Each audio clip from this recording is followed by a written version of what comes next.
stage, Barry. And we want to thank our sponsors, the Joseph K. and Inez Eichenbaum Foundation, here represented by the great raconteur and author Stephen Maitland-Lewis. Give him a big hand of applause.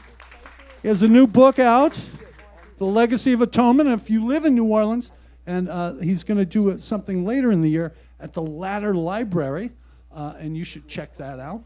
Also, we'd like to thank the Ella Fitzgerald Charitable Foundation and Vicki and Richard Nurigian, who I think are watching from New Jersey right now. So give our sponsors a hand of applause. This reminder that the French Quarter Festival presents this festival, the Satchmo Summerfest, and it's a very small organization, and it earns money through the sale of drinks and merchandise. So make sure while you're here roaming the grounds, although it's nice in here because it's air conditioned, but make some time when you get good and cold to go downstairs and have something to eat, something to drink, and maybe get some Satchmo Summerfest merchandise to kick off 2 days of learning about Louis and the environs of Louis. We have Deano Assunto and Jan Assunto will be interviewed by Sally Young about Louis Armstrong and the Assunto Dukes. Now, my two favorite things in the world are the circus and Louis Armstrong. So my third favorite thing must be the Dukes of Dixieland, because they made a great circus album called Circus Time, and then had a record called Satchmo and the Dukes of Dixieland. So I'm really thrilled here. Now, everyone knows Sally Young, who listens to WWOZ. Give her a big hand of applause. She's been there since 2006, and also she started working for the Jazz Fest as a teenager, driving people around, and of course her prowess as an interviewer is always on display there at the Allison Minor stage. So give her a big hand of applause for being here. Oh, my name's John Polton. I just read the stuff. I'm fine. It's fine. You could read about me in the program. See, they don't have that. I'm John Polt, so there. Thank you. But Deano Assunto and Jan Assunto Robicheaux, evidently they were here in 2019. As I said, I wasn't there that year. But there's Ricky Riccardi. Get used to it. But they are the son and daughter of Frank and Freddie Assunto, who started the Dukes of Dixieland, who certainly do not get the credit they deserve. I was talking with Deano. I once was going through the photographs of Joe Mérez, a very famous record producer, and there was a photograph of thousands of people on Bourbon Street, locals, all in a white shirt with a tie, in the middle of summer, for a battle of the bands between the Basin Street Six, featuring young Pete Fountain and George Gerard, and the Dukes of Dixieland. It's just, you wouldn't believe it when you look at Bourbon Street today, certainly. But they made the first stereo record. They made just terrific records. And Deano here is the president of the Jazz Club, and together they keep alive Assunto's Dukes of Dixieland. That's a whole nother story. So let them tell it. I give you Jan and Deano Assunto and Sally Young. Hey, to Louis and the Assunto Dukes. Are we on? Yeah. Well, first I want to say welcome back. This is part 2. 4 years ago, we did a presentation. It was a kind of crazy day because it was one of the rainouts of Satchmo Fest, that they had a heavy, heavy rainstorm. At the last minute, we got moved to an earlier time slot. They locked the doors outside. It was kind of like emergency crisis level rain, and hardly anybody was here, but we did the presentation. Yeah, but they were captive and they couldn't leave, so that was pretty good. Yeah, so we did have an audience. There I am. There I am. Yes. But when we left, they asked, "Can you do a part 2?" And we said, "Yeah." Well, then COVID hit, and things happened. 4 years later, here we are. This is part 2, and I think it's bigger and better than any ever. This is Louis and the Assunto Dukes. I think John did a very good job introducing he did very you well. two. Freddie and Frank Assunto started the Dukes, and these are two of the kids that you're going to see in pictures. And Deano has been somewhat of a family historian for the Dukes of Dixieland. So you're ready to go? Oh, ready to go. Okay, well, let's get Let's started. hear a little of that music. Okay, do you want to set this up? Well, this is one of the outtakes, intro, I guess is what it is. It's just a small clip where you're going to hear Louis singing and introducing Frank and Freddie as the Dukes of Dixieland. Ready?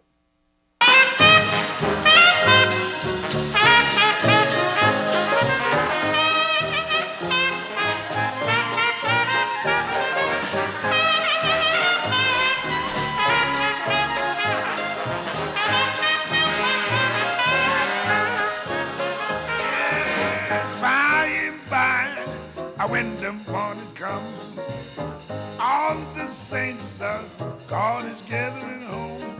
We'll tell the story, how we'll overcome. We'll understand it better by and by. Yes, by and by, when the morning comes, all the saints of God is gathering home. We'll tell the story, how we'll overcome. We'll understand it better by and by. Now we're gonna introduce the cats to swing for you in the band. The Dukes of Dixieland's getting ready to wail. Yes, little Frankie, the trumpet man, getting ready to blaze way on that horn. Take it.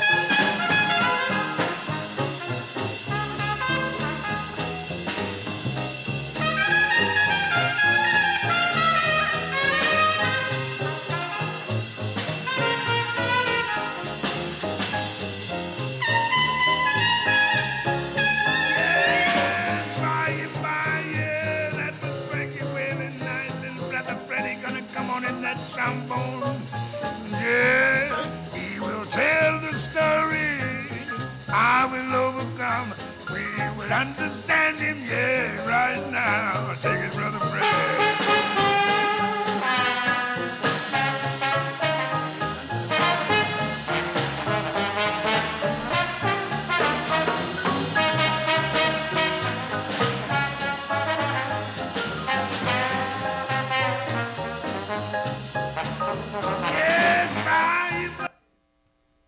Okay, and there we have By and By. As you heard, Louis Armstrong introduced Frank and Freddie Assunto as they were taking their solos in that. So, Deano? Yeah, well, Frank and Freddie started playing music when they were in their early teens, okay, here in New Orleans. Their father, Papa Jack, their father, Papa Jack, as you can see in this picture, that's Papa Jack in the middle sitting, and that's Frank and Freddie next to a lady by the name of Betty, who I'll tell you about in a second. But Frank and Freddie started in their teens, early teens, and by the time they graduated from high school, they were pretty well known in the city, okay? They had come up in the music world.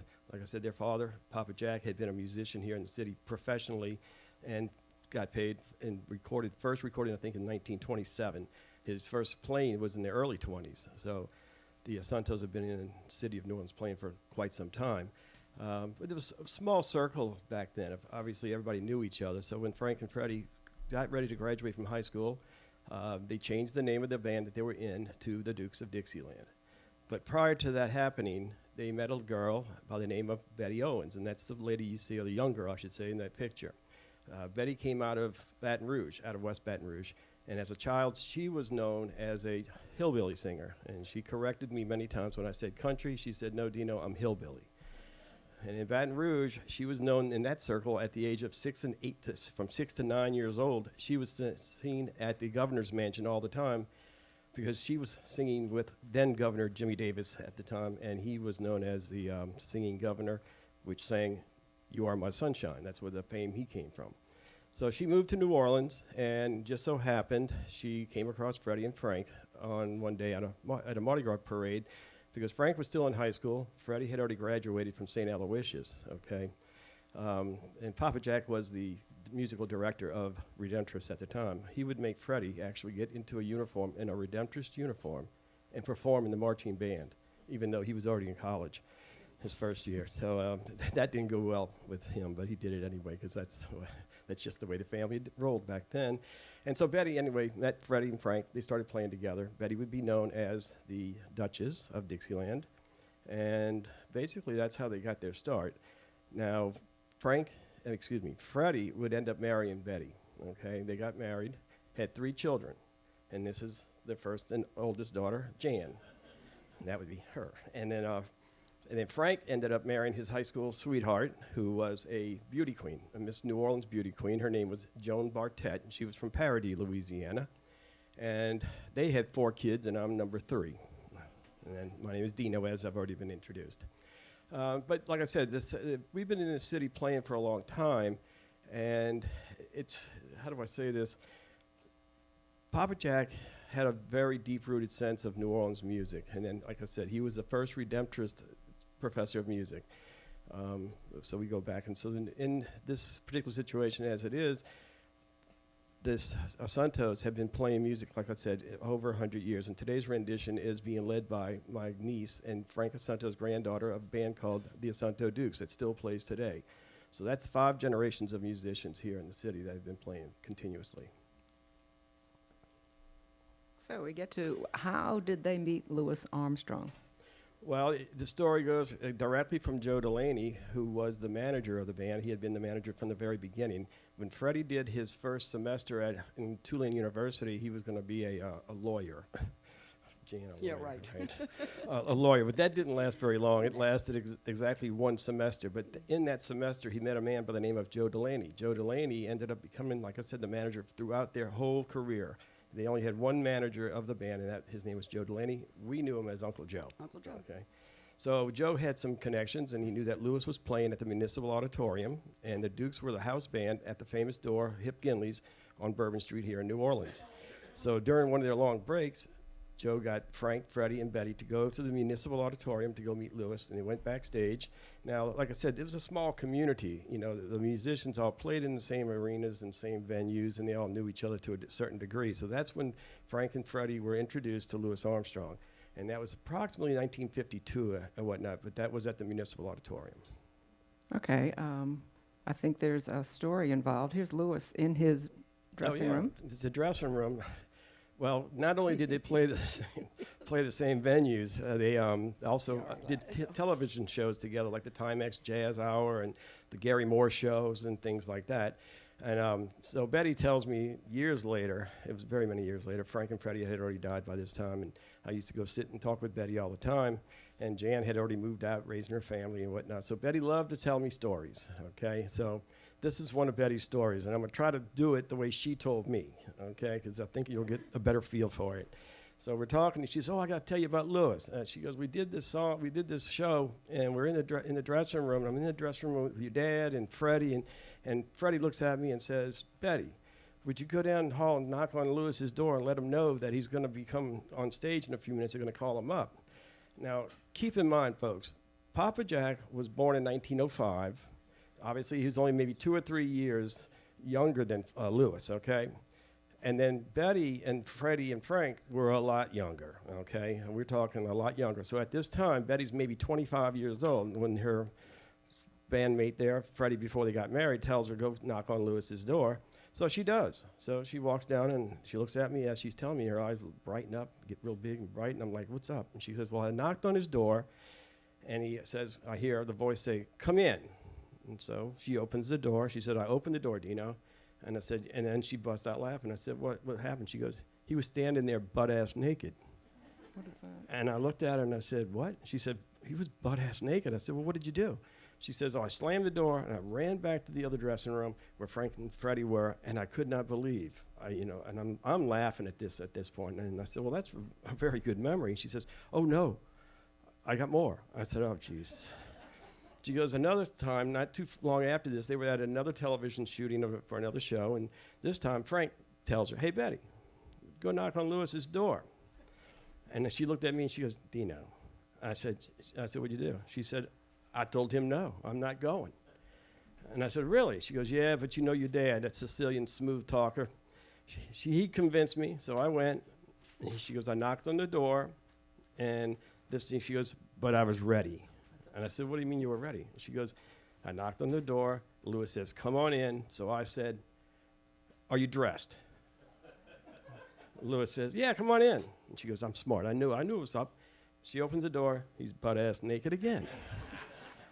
And so by this time, I'm like, "Oh, you got to be kidding me." I said, "What'd you do this time?" She goes, "I turned around before I could get 3 steps behind me to get back to Freddie and Frank. They're on their hands and knees in the hallway, pounding the ground and the wall, laughing their asses off." She goes, "They set me up." And I said, that's Betty's memory of when she thinks of Louis is naked, okay? So that's and you just published a picture on the Armstrong Museum. Yeah, Yeah. it was a Jack Bradley photo. I think Louis had a thing about being naked, hanging out in his dressing room, you know? He might have. That's a great story. Okay, we've got a quote here. All right, now I'll read this one only because a lot of you might not be able to read it, and it's a Louis Armstrong quote from it was from the Oxford Press from 1999, and it's from Louis Armstrong in his own words. And this just gives you an idea that obviously Louis had a lot of respect for Frank and Freddie and the Dukes of Dixieland. Okay, he respected the boys as they were called. He says, "The Dukes of Dixieland, who I think was the youngest group to leave New Orleans, was the first white band whom me and my band played on the same stage with, which was a great thrill to me. It was the New Orleans Auditorium. We played for a big concert there. I did not see the Dukes again until they came up north. I sat in with them when they played at a nightclub in Chicago. In New York, I made quite a few albums with them. They also were sensational from the first day they left New Orleans. I did TV shows with them, played at Walt Disney's, played Disneyland, etc. They are still going strong, so you can see how happy I am to know that I finally had a chance to blow with white boys at last in my hometown, New Orleans. About time, huh? So to me, the Dukes of Dixieland broke the ice. One of the men said to me while we were on stage, "Satch, today we got New Orleans jazz in black and white." And that meant a lot for those times, okay, because you know how the controversies go win this way and that way. And I remember growing up and my dad told me something and it always stuck with me. He always said, "Dino, it's not about the color of a person's skin when it comes down to anything, much less music. If you can play an instrument, get your ass on stage and play it." And it didn't matter your skin color. So with that thought, it followed the Dukes all the way through. And even prior to that quote there, you're going to hear a song in a little bit that was written by Paul Barberin. And you'll see a picture, and I'll say something when that comes up in a little bit. Okay, I want to say this is the Mississippi Rag, right? No, this is is going to Cashbox, be, I'm yeah, sorry. this next one is going to be, Sid Fry was the owner of Audio Fidelity Records, okay? And that's the record label the Dukes were on at the time when they went up and did things with Louis. And obviously, and the other person was Joe Glazer. Joe Glazer had a big thing, a lot to do with, obviously, Louis Armstrong. But Joe Glazer also was a booking agent, ABC Booking and Corporation. And he had everybody on the roster that anybody of who's who of musicians at that time were on Joe Glazer's list. And Sid Fry, and with Joe Delaney, wanted to get Louis and the boys together because Louis liked it, they liked it, and they knew it could sell. And obviously, that's what they in the business to do, is to entertain and sell. So they wanted to do a tour to the USSR, which was scheduled, but never happened. Think of political State Department kind of things. But at the same time, this was announced, and in this article it says that they had contracted Louis to do 2 records with the Dukes. With Sid Fry's Audio Fidelity. One with the Dukes. The second one was going to be with Louis's All-Star Band. Okay? So that was what was scheduled to happen, and which they ended up doing. And the next picture will be actually an article about that. No, this is a list, excuse me. I'm This ahead is of the myself. roster This of is the ABC. roster, yeah. I don't know if you can see this, but almost everybody that was in the music business at the time is on this ABC, Associated Booking Corporation. Joe Glazer's company is on this list. Yeah. Louis Armstrong first. Of course. Yes. It's kind of alphabetical, so Armstrong would be first, but I think he would be the top of the roster anyway. Yeah, I mean, you had like Jack Teagarden, Gene Krupa, Ella Fitzgerald, Dinah Washington. I mean, you had the Dukes of Dixieland, the Basin Street Six. I mean, you had everybody at the time. I mean, Dizzy Gillespie. I mean, so this was everybody that Joe Glazer was booking at the time, and obviously the Dukes were one of that bands. So they ended up going into the studio to do the recordings, and some of these recordings that you've heard, like the opening song was one of the outtakes of that recording session, which is going to come up in the next picture. It's an article from 1977. It's from the Mississippi Rag. And basically what it says is that the recording session was all set to go happen. It was going to happen at the Oriental Theater. It was up in Chicago, and they did that because it was a place that Louis felt comfortable to play in. The Dukes didn't care. They just, wherever it was, they were going to be there. But it was at a theater, okay? So they set it up for this, and which was fine. And the secretary had 2 lists of songs that each group was going to play and to record. And somehow the music of tunes got backed up or switched back and forth, and next thing you know is that they recorded the wrong tunes.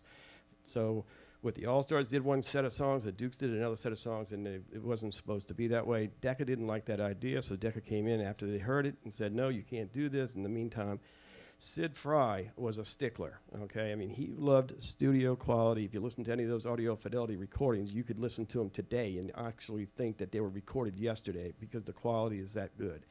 So Sid did not like it, and he said, okay, that's it. We're not going to do this. We're going to shelf this project, and let's go and record again somewhere else at another time in a regular studio, which they did at Webster Hall, I think maybe a year later. Not quite exactly sure of the time, but within the year or so. So that's what they ended up doing on that issue. So do you want to tell the story about Louis and Frank, or are you saving that? Or? No, I'm not saving. It's just another story. Now, this one did not come from Betty. This one came from my brother Frank Jr., who my dad actually told him this story, which I can't believe. And then another person that told me at one of the jazz club events at the Storyville about 40 years ago. The story goes that when Louis got to the Oriental Theater, he walks in with his horn and he looks around, he sees the setup, and he says, "Where's that little white boy? Where's that white trumpet player?" And he's pointed to the bathroom. And so Louis goes into the bathroom. He looks at finds my dad standing there, and he says, "Hey, boy, if you're going to play trumpet with me, you got to smoke this." So I think from the laugh, I think y'all know what he smoked. Yes, it was the first time my dad smoked pot. It was with Louis Armstrong in the bathroom of the Oriental Theater. And when I get that story, and I say it, and I've said it before, and I've told anybody, it's really kind of funny, because, Jan, could you imagine? He picked the right one, because if it was Papa or my dad, hell would have been broke. Yeah, that's what it always would not made have me been laugh. good. No, You know, he picked the right guy. yeah. So I know it's got to be real, because my brother Frank Jr. told me. And I said, "Frank, how'd you find this out?" He goes, "Dad told me." I'm like, "Oh." That's kind of a badge of honor, Yeah. actually. Oh, I you know. guess. Wait, badge of honor for Smoke pot not with telling Louis me or for Armstrong. telling my brother. It was either smoking pot or Swiss Chris, right? Okay, so you ready for Paul Barber, Ann? Yeah, why not? Okay, let's do his Bourbon Street Parade. You want to Yeah, set us up one Yeah, more I'm going to time? set you up on this one. Now, I was telling you before about the race thing way back when. This is a picture of my father, aged not even 20, 19 or 20 years old. Paul Barberin was a local drummer. He had a really great band. He was a drummer, obviously, like I said. He wrote the song Bourbon Street Parade, and Frank and Freddie were doing so well, and their name recognition was so high at the time, that he literally gave Frank and Freddie the musical score for this tune. Now, I don't know how many of y'all know this and probably know it, not realizing it, but Bourbon Street Parade is probably the signature song. It was way back then, and as it is now. You come to New Orleans, you hear a live band, you're going to walk out at least hearing Bourbon Street Parade or Saints at least once. So that's what this was. And then when they recorded the sessions with Louis, Frank and Louis sing the song and do the song together. And you're going to listen to this song, and you're going to hear Frank and Louis. Frank's maybe 27 or 28 years old at this time. He's playing with his idol, singing, and you would think, listening to it, that he had played with Louis all his life. He probably did listen to his recordings, but here they are playing together, and this is the song Bourbon Street Parade.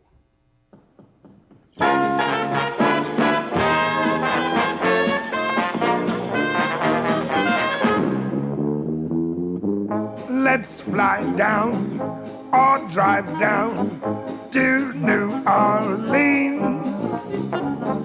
That city, oh, it's pretty. Historic scenes. I'll take you, parade you down Bourbon Street. There are lots of hot spots. You'll see all the big shots down on Bourbon Street, yes. Let's fly down or drive down to New Orleans. Sing it, yeah. That city, it sure is pretty. Historic scene. I'm gonna take you, I'll even parade you down Bourbon Street. Well, there are a lot of hot spots. You're gonna see some big shots down on Bourbon Street. one more gate, one more gate. Let's fly down Yes. or drive I down see that. to New Orleans. Hey, that city, Yes, that's it it. sure is pretty. You telling me? Historic city. I'm gonna take you. You gonna take me? Pops, I'll even Well, parade thanks, you Kate. down on Bourbon Street. Papa do not see this. Yes, there are a lot of hot spots. Yeah. We're gonna meet all those big shots Down on Bourbon Street. Yeah.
Now, wasn't that good or what?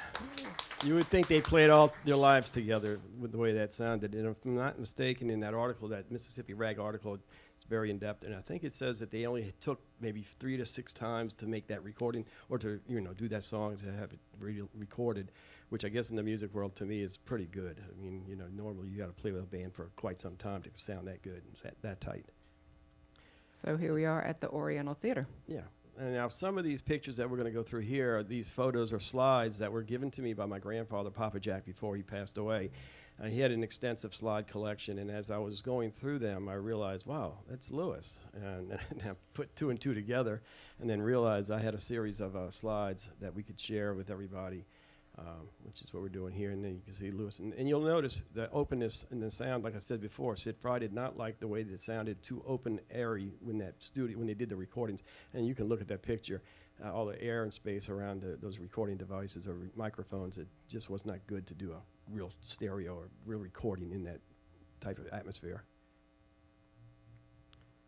And that's Jerry Fuller sitting on to the right in the white shirt with the tie. He's a clarinet player in the Dukes. And then you got, obviously, Louis, and that's my dad, Frank. And I don't need to tell you who that is. Signature picture. Yeah. Who's that on drums? Do you know? The drums, I'm not sure. I know it's not Red Holly. It could be Mo Mahoney, but Red Holly, who was it? Mo Mahoney. Yeah, I know Red Holly had lighter color hair, and so, yes, that would be Mo Mahoney. Thank you, Ricky. That's the classic pose. That is. Yeah. I think that's the same pose they have in the statues they have around here, right? Pretty close. I think it's a signature thing. Okay, All and who right. are these people? All right. I always laughed at this picture because obviously they're having a good time, okay? I mean, you know, you don't, that's Sid Frye on the right, pinching Louis' cheek. Now, like I said, Sid Frye, he was the first person to have a stereo recording released, okay? It was released, I think, 6 months before RCA did it. And obviously that's Frank, my dad, standing next to him. And then here they are in the control panel, I guess that you'd call that. And that is Sid Frye sitting there next to Louis, leaning against the console. And then that's Gene Krupa standing there with his hands in his pockets. Who just dropped by. He was on the ABC roster with Joe Glazer. Yeah, So- it must have been a constant party. If one of the guys was in town recording, all the artists that were available went there just to hang out, I guess for photo ops, and maybe they'd pull you in and do a tune or sit in with them or whatnot. Well, here he is with Dizzy Gillespie. Yeah, Dizzy Gillespie. Dizzy was on Joe Glazer's list also. And obviously there's Gene Krupa again. Now here we are again back at the same console, except this time I've been talking about Joe Delaney, and that's Joe Delaney sitting behind my father, looking down to his left, with a white T-shirt on under a dark shirt. And that's, like I said, that's Joe Delaney. And here, the Timex Well, this- Jazz Show. Yeah, now this one is it's going to be a short clip of Louis with Jackie Gleason introducing a lot of these bands that they used to all play at the same time, and these are some of the TV shows that they were on. I had a clip of this, and it was not a very good clip, and this clip is not great, but don't get me wrong. But I want to thank Ricky because Ricky provided me this clip, what was it, 5 years ago, I think, or something like that, because the one I had was really bad. But it did show what we wanted to show. And so I edited it down to just a little part here just so y'all can see this and experience it. And thanks again, Ricky. Ladies and gentlemen, a good evening to you.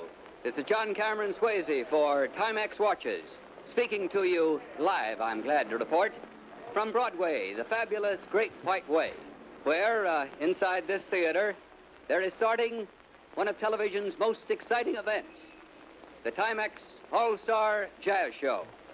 And during the evening we'll have some astounding news about Timex watches for you, so be sure and stick around for that.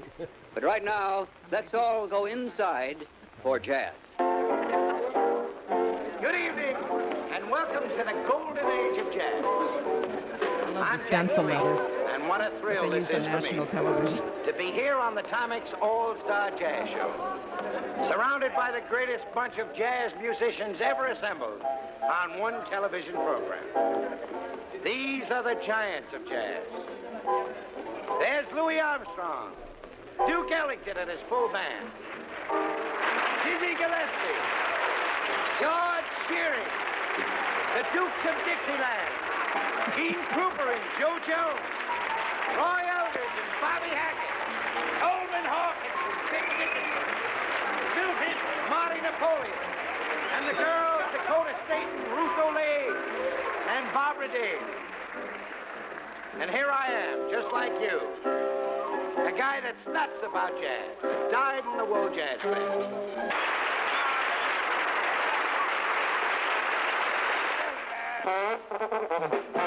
Freddie Assunto with the Dukes. Person I've ever seen with 2 feet on the ground. It's the person I've ever seen with 2 feet on the ground.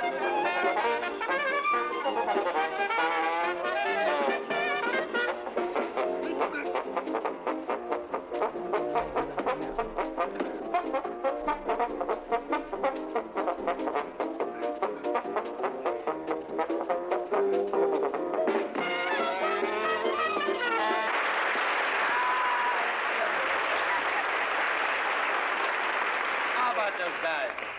That was the Dukes of Dixieland playing Slide, Prague, Slide.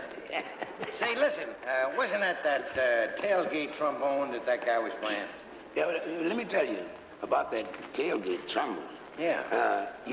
Down in New Orleans, where we used to play sitting in those old wagons, well, we used to always make the trombone player sit out on the tailgate so that cat could have a lot of room to make them slide like that. Yeah. Wouldn't hit the side. No, and so soon everybody began calling them cats tailgate trombones, Tailgate. Yeah, and the name stuck. And that boy over there, Duke,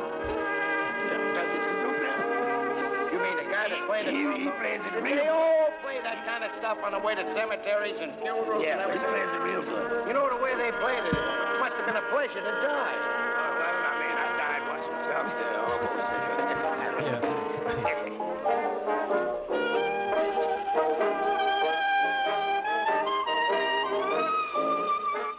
Now I hope you heard that. you gotta Louis love it. Armstrong saying, I died once. Yeah, I died once. Yeah. No, that's too good, though. And they did a lot of different shows like that, and obviously they were with Louis, and, this is the world that they lived in, Frank and Freddie did. And Jan, you made a comment about your dad playing trombone Oh, yeah, with well, his foot.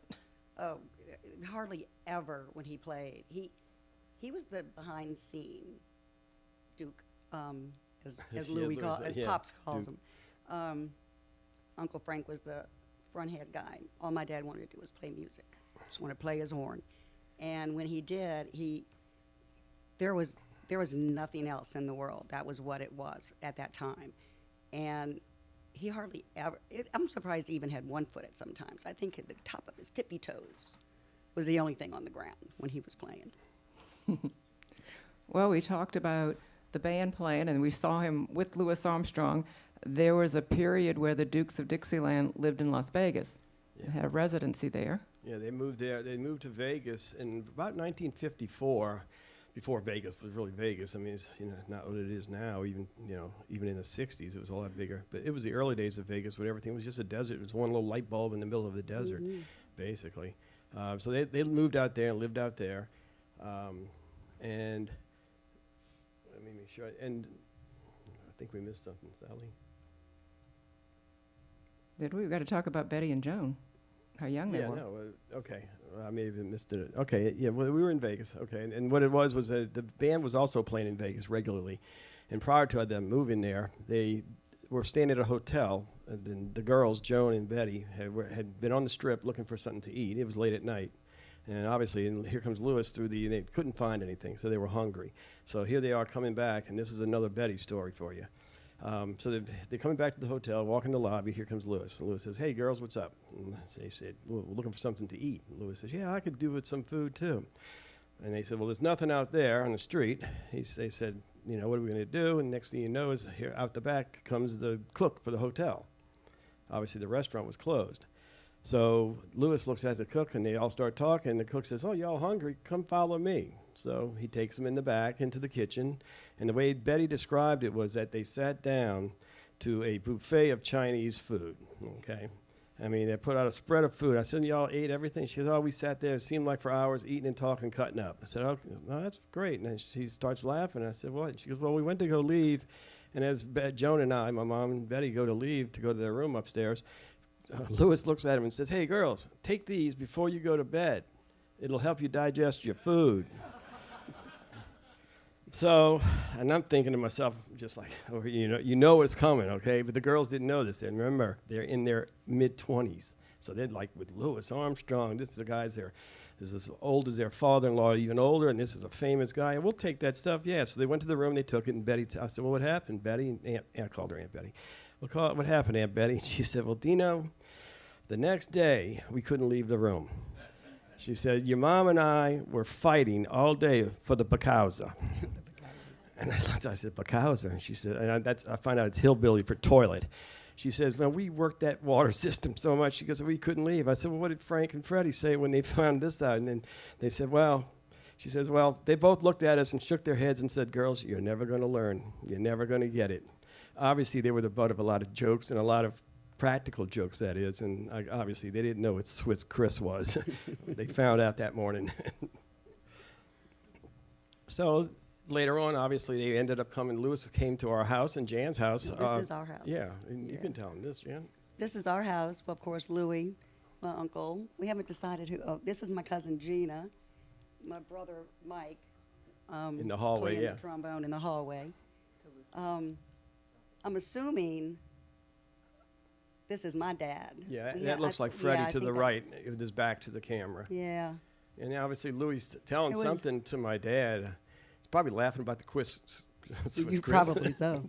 It looks deep. It looks deep, whatever it is. Yeah, obviously they're sitting there drinking a beer casually. And then there's Lucille sitting on the floor looking at Mike down the hallway. Yeah, I can never get over that. Lucille's on the floor and three men are on the sofa. And the whole point, I guess the whole point, if you look at this and the way I look at it, was that Louis felt very comfortable with the Assunto family. It was a family thing. It was not a high-pressure band issue all the time with the scheduling and things like that. These kids were just us kids. We're all running around like little rugrats do, and they just hung out. It was a casual type of thing. Okay, and obviously now we're definitely talking about Swiss Chris. But that's my dad talking with Louis, and then the man with the cigarette in his mouth. His name is Dick Conan, and he is the brother-in-law of Frank and Freddie, his wife. He was married to their sister Anna Ray. And it just so happens that he had two daughters, and you'll see one of his other daughters in a picture coming up, but his youngest daughter, Kathy, is sitting in here somewhere. Yay. Yeah, there she is. That's Kathy Conan. That's her dad at the house with Louis. Now, I have to defer to something here because when we were looking at these pictures, Sally's eyes lit up because that's my mother standing back in that, I guess you'd call that a peach color outfit. And she's and it's a fashion thing, I guess, for women. And Sally was like, look at those shoes. Oh, they're modern by today's standards. I don't know, can you see the heel?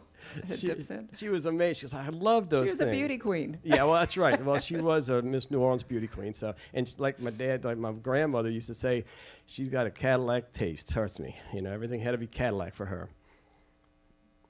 Okay, here's a lovely photo. Oh, yeah, well. And two of the people in this photo are sitting right here. It's Deano in the front looking backwards with his very favorite poodle shorts. Yeah. Wait. Little Before we go overalls any with further, poodles. since you brought it up, I've had therapy over this, okay? Look at those pants and the outfit my mother has me dressed in, okay? And it's got poodles. They're just They're- suspenders. It's suspenders with poodles. I mean, it's upsetting. Okay. All right, real quick, we'll say it. Frank Assunto, Jr. to the right. Gina in the front with her hand to the mouth. Me looking back. Jan with her brother's arm, Mike on her shoulder. And that to the left there, that is Carrie, Uncle Dick's, Conan's brother-in-law's youngest daughter, oldest daughter, excuse me. daughter. And that other little head you can barely see is my brother Joey. Here's another group shot. And there's Yeah. Jan. Do we point out the little blue Yep. dress? Yeah, Jan She's with a looking little so blue adorable. dress, and that's it. And Dino's looking very unhappy that Yeah, Yeah. there's a little sister's eating storyline I something, think I've cobbled together looking at these over the years. But if you notice in this one, Gina's got this long string, which was, there's a red, see across her pants, there's a red line, which red we line. didn't know what that was till we looked at this and said, it's licorice. It's red licorice. Remember, it used to come She's in got strings? a long string of it going the into only her one that mouth. got it. She's got it in her mouth. And Deano, look Yeah. at the look Yeah, on that's my Dino's face with those skinny little legs. But look, okay, now wait for the next photo. Wait a minute, this is not right.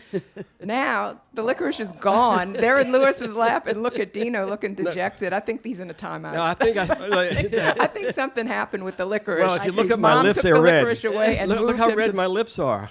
yeah. I must have stolen it and they put me in timeout. It's either that or I'm upset what I about that think. outfit still. Yeah, I think that's a problem. That's what I think. But this was the But we're fun not stuff sure. that We we had can't with prove that Louis. theory, but that's what we think was happening. And it was just fun times with Louis. And Jan can Oh, tell you yeah. when he came over, what'd y'all have to do? Oh, well, we knew when he came, we would either be, we knew for sure we'd be eating red beans and rice. But he would walk in and just put his arms like this and put his legs out, and we would have to run for it. You saw all Because those he could only kids. have so many kids on his legs and his arms, and we would all hold on to all extremities, and he would just walk us through the house. You know, that was our Pops. He was just Pops. And you would dance. And You he- oh, yeah, danced he with would- Louis Armstrong. Oh, yeah, we danced all the time. Because you told me you put your feet on his Yep, feet. yep. How many people in here could say that? I can claim to that. We would dance all the time. Oh, sweet. Yeah, it was a fun time for us and then for Louis, I'm sure. And this is a picture of my sister Gina. And this picture, I'll make it real quick because this picture really sums up the feeling in the house when Louis came over. And you can see I was just a little kid, so I didn't know really who Louis was. I mean, I just knew the feeling and the sensation in the house with all the adults. But this was the epitome of what was going on in the house is in that picture right there. And there we are again. It's Dick Conan again with Louis and Lucille at the house. Now, of course, all good things have to come to an end. And I had never seen my father cry before, okay? And I was 13 years old. And I walked into the room, and he was on the phone, and he hung up the phone, and he stood up, and I said to him, I said, Dad, what's wrong? And he was crying, and he just looked at me straight in the face and said, he's dead. And he walked out the house.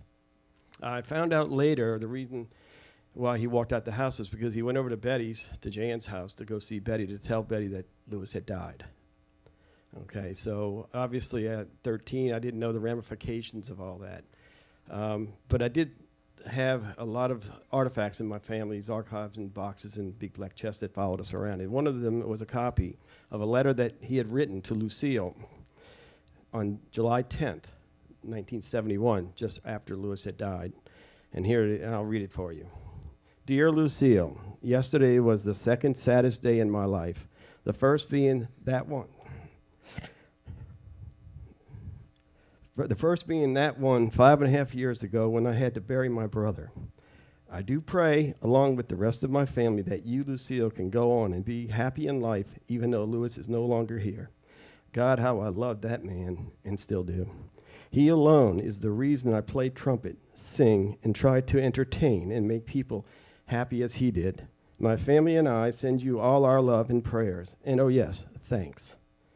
Thanks to you and God for keeping Louis here to give us all the joy and love he did so unselfishly. Respectfully, Frank Assunto. And I guess that meant a lot because obviously it says a lot. And it says emotionally how my father felt about Louis. And here was a card that was sent back. Obviously, Lucille sent out cards and appreciation cards, and that came, to us. Frank and Freddie had a very successful music career, okay? And obviously, a lot of people would be satisfied just playing and knowing Louis. I mean, that right there was satisfying most musicians in this world. They were the #1 jazz band in this country for over 10 years. And also the first to record in stereo, sell out Carnegie Hall and record an album there.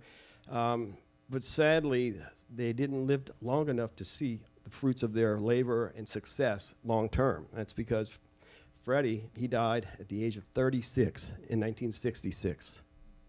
Frank, my dad, died at the age of 42 in 1974.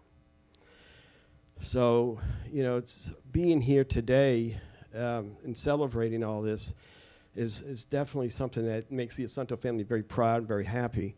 And in 1966, when Freddie died, within 3 weeks, my dad went from Las Vegas with Uncle Freddie's trombone. He brought it down to New Orleans, and he brought it to the Jazz Museum. And that's the trombone you see sitting right there. He dedicated it and gave it to the museum, and Clay Watson was the curator of the museum at the time, and they gave a formal presentation, and a little event happened and whatnot, which obviously, so that horn has been here for a long time. And in 2020, February of 2020, I came down with some artifacts, and I came to meet the curator of the museum at the time, and I brought my father's trumpet with me. I thought it was time to bring it and have it brought here, and I did not know if they'd want it or not. So I met with the curator, whose name is David Kunian, and I see him back there, right there. And he accepted the horn, obviously, and we were going to do a presentation and have Lexi sing and have the band play and do some type of event here and up here. But I think a little thing called COVID happened, and so everything went into lockdown. So hopefully we'll get back to that in the future. David and I will maybe work on some of that project down the road. But these horns being together here right now is the first time that these horns have been on one stage at the same time in over 55 years. And these horns are the same horns that you heard being played with Louis Armstrong in those recordings. So the museum down here has a lot of artifacts and a lot of history. And if you look a little deeper off the surface of it, you can find a lot of different things. And so from me personally and from Jan and the rest of the Assuntos here, hats off to David, because it was David that made this happen. And we appreciate that. We really do. Now, back to the Louis Armstrong and Satchmo Fest. If Frank and Freddie knew that their memory was being shared and appreciated and celebrated along with Louis here today, they'd be happy as all get up, okay? I mean, they would be ecstatic. And on a somber note, if Betty were here, and well, actually she wouldn't be, because she would probably look at me and say, Deano, I can't go to Satchmo Fest because I don't think I could handle a whole day of naked Louis everywhere I turned, because that's all I'd see. Every picture of Louis, I'd think of him naked. So, so she would not be here for that. So here we go. I want to thank everybody for coming. If you'd like to come up and take pictures with the horns while they're out of the vault, they're on loan for us just for this talk. I want to thank Deano Assunto for coming and sharing his story and all of his photos and wonderful memories. Jan Assunto Robicheaux, son of Frank and Freddie Assunto, and daughter of Freddie Assunto. And let me say thank you to Sally, because she's tolerated me. And there's another Sally that might be in the room also, Sally Newhart's in from New York, and she is writing a book about the Assunto family, the Dukes of Dixieland, and she will be including the Louis sections of the book. So I want to say thank you. And thanks everybody for coming out, and thanks Satchmo Fest organizers for having us. Right. Thank you, everyone. Once again, for the Assuntos and Sally, I'll give them one more big hand. Yeah. We will be back at 1 o'clock with Don.